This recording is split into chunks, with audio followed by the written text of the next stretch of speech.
Obviously, it's a busy Monday morning, as always, going down 680. I basically saw a large lump of concrete fly out of the road. It hit my front wheel as I managed to swerve and try and avoid it, ripping the tire apart and damaging the rim. It was loud. It was like a huge crash under the car. On July 8th, 2019, Simon Harrison says a pothole on 680 caused more than $1,000 worth of damage to his brand new Mini. I think my heart was just racing, a bit of an adrenaline rush on a Monday morning prior to having coffee. He filed a claim with Caltrans for the damage and wasn't alone. Multiple cars had been hit that morning.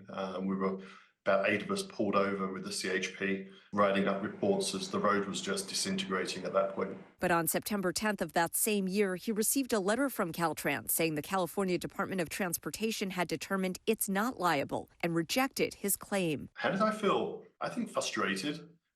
This is bureaucracy at its finest. ABC 7 News data journalists filed a records request with Caltrans to get a better look at how many claims the agency is approving and how many it's denying. A little more than 5 months later, the numbers were in. From 2020 to mid-2023, only 177 Bay Area claims were approved. 4,803 were denied, with approximately 2,650 still pending. In essence, less than 4% of the claims filed during that time were approved. Why are the percentages so low?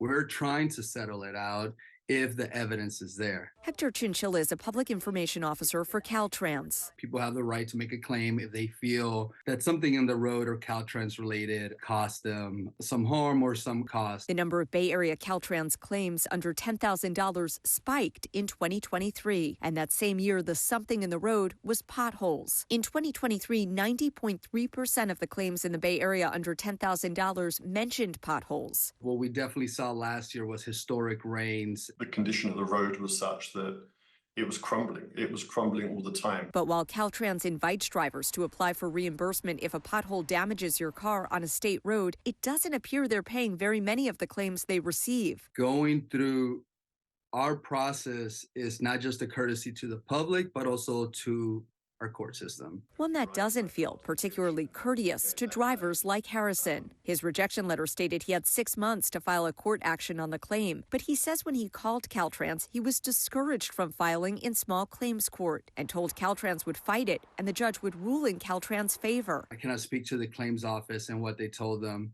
But again, they still have the right to follow that process if they want to. But it seems not many people do. Caltrans tells ABC 7 News in 2022, District 4 received approximately 1,028 claims. Of those, only 9 people pursued their case in small claims court, and only 2 of the 9 won their case. I asked Caltrans why Harrison's claim was denied. Caltrans told me it does not comment on specific cases. It really doesn't surprise me that they would deny the claims. They, as I say, they are the adjudicator for their own claims. That cannot be a good thing. We have to trust the process that is being done fairly. Unfortunately, the people we're talking to do not trust the process. And what is your response to that? I mean, see, okay, that's where I'm confused. So trust the process. I don't have a note for that. Chinchilla later reiterated. If you don't agree with the decision that Caltrans claims department made, you're able to take it to small claims and have it be heard under a judge. Ultimately, Harrison paid out of pocket to repair his own car. And that was that. Thank you, Caltrans. For the IT, Melanie Woodrow, ABC 7 News.